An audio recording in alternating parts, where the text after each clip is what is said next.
Imagine a packed courtroom, the tension so thick it could be cut with a knife. Suddenly, a 6-year-old boy stands up, trembling but brave, and points straight at the police officer on the witness stand. "He's lying," the boy says, his voice shaking but clear. The entire courtroom gasps. What happens next will leave you stunned. You won't believe the web of lies, betrayal, and unbelievable courage that unfolds in the next few minutes. This is the story the whole world needs to hear. Before we dive in, don't forget to subscribe for more jaw-dropping real-life stories that challenge power and expose the truth. Now let's begin. Asterisk asterisk. The sun barely shone through the cloudy morning sky as families, reporters, and lawyers packed into courtroom 9A. The judge hadn't even arrived yet, but the buzz was electric because the case wasn't ordinary, on trial. Today was not a criminal or a gang leader, but a single mother named Alicia Matthews, a hard-working African-American woman, accused of resisting arrest and endangering a police officer. Her crime?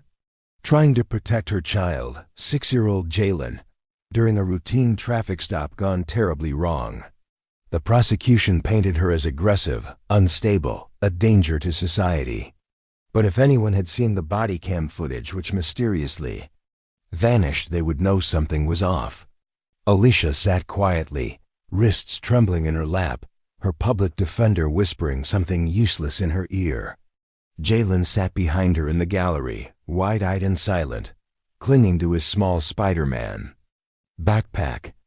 Opposite them, Officer Darnell Briggs sat tall in his uniform, confident and unreadable, as if the courtroom was already his.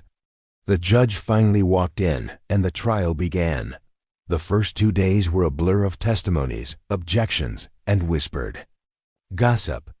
The prosecution paraded witness after witness, mostly officers, all echoing the same narrative. Alicia resisted arrest. She shoved Officer Briggs. She screamed obscenities. But there was no real footage. No dashboard video, no body cam, no traffic cam. All were said to be corrupted or incomplete.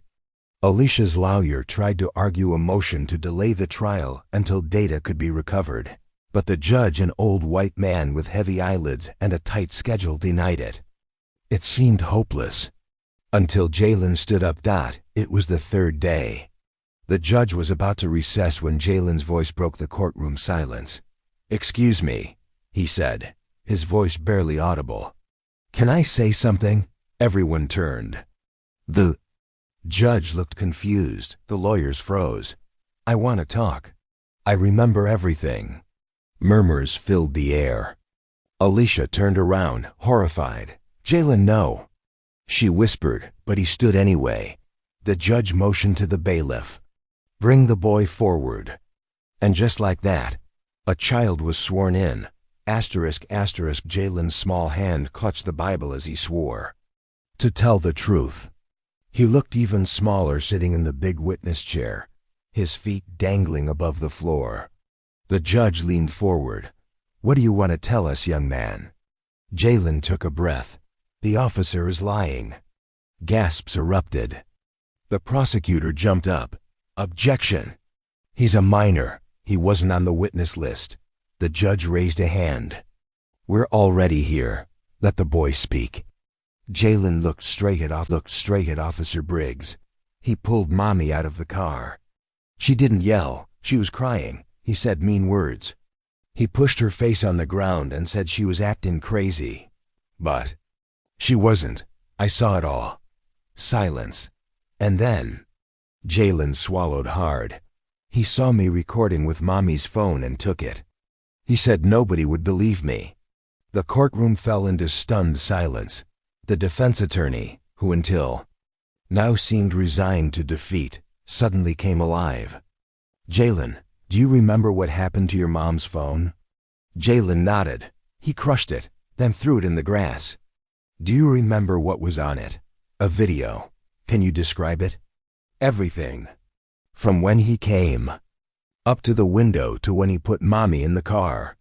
Officer Briggs sat frozen. Sweat beaded on his forehead. The prosecutor fumbled with a legal pad. The defense lawyer looked at the judge. "Your Honor, I move to subpoena Officer Briggs' personal phone and request an emergency IT forensic analysis on the Matthews phone account." The boy's testimony suggests deliberate destruction of evidence. The judge, clearly shaken, nodded. "Granted." Asterisk, asterisk, asterisk. The next 72 hours turned the entire trial upside down. Forensics recovered a cloud backup of the destroyed phone. The video? Crystal clear. It showed Alicia pulled from the vehicle, face slammed into the asphalt, screaming not in rage but in pain. It showed Briggs looking around, spotting the phone on the passenger seat, and smashing it beneath his boot.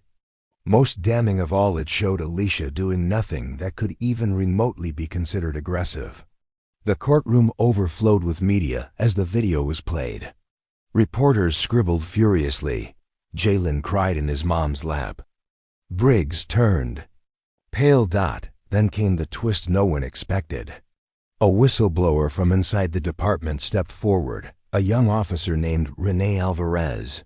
She claimed Briggs had a history of misconduct, suppressed by the Internal Affairs Department. We were told to delete reports. Complaints went missing. He was protected. She pulled out a hidden drive and placed it on the judge's bench. These are the internal memos. I couldn't live with it anymore. The courtroom became ground zero for an explosion of truth. Alicia's charges were dropped instantly, but that wasn't enough. Alicia's lawyer, now backed by a civil rights team, filed a lawsuit for malicious prosecution and racial profiling. Protesters gathered outside. National outlets picked up the story.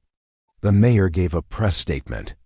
Officer Briggs was suspended, then arrested ***** months passed.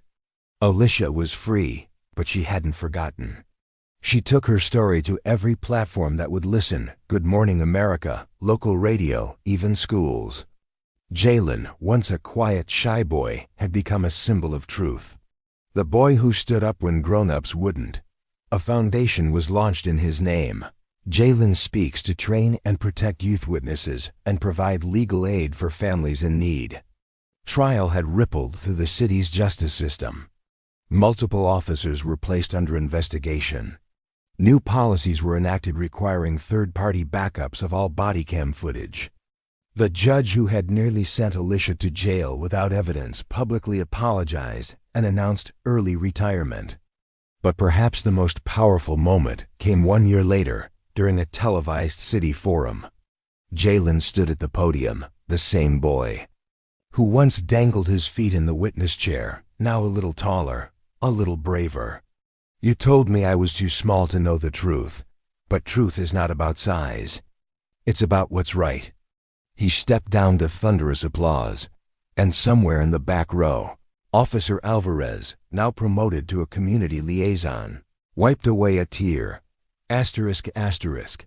If this story moved you, smash that subscribe button and turn on notifications so you never miss another true life twist that'll leave you speechless. Because when truth speaks, no matter how small the voice, it echoes forever. ****.